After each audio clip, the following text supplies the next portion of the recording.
নমস্কার বন্ধুরা, আশা করি সবাই ভালো আছেন। আজ আমি বাইলিঙ্গুয়াল আরেকটা কবিতা পড়ব। কবিতাটার নাম ঘর।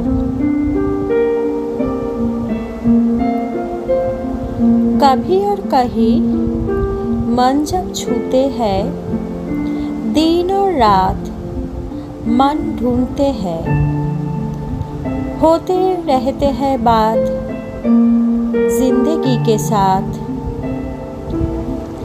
फुर्सत नहीं मिलते हैं, होते रहते हैं बात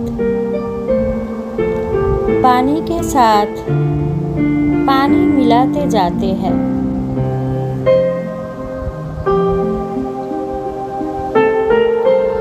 এক মুঠো বালি, এক সমুদ্র জলের অলিগলি, চন্দ্রমোহনার দুই নদীতে দুটি পাখির ডাক, চোরাবালির নীল সমুদ্র, ভালোবাসা মিলেমিশে এপার পৃথিবী ওপার পৃথিবীতে নিস্তব্ধ থাক।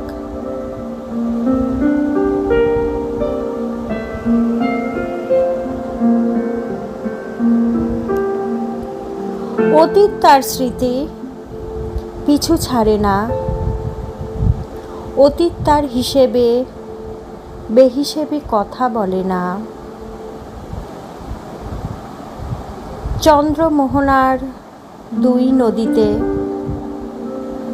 দুটি পাখির ঘর, কলঙ্কিত কণ্ঠস্বরে সমুদ্র প্রাণ খোঁজে, মোহনার অতীত সুরে নিভু প্রাণে অতীত স্থান, ভালোবাসা আজও বোঝে এপার পৃথিবীতে ওপার পৃথিবীর নীরব স্থান।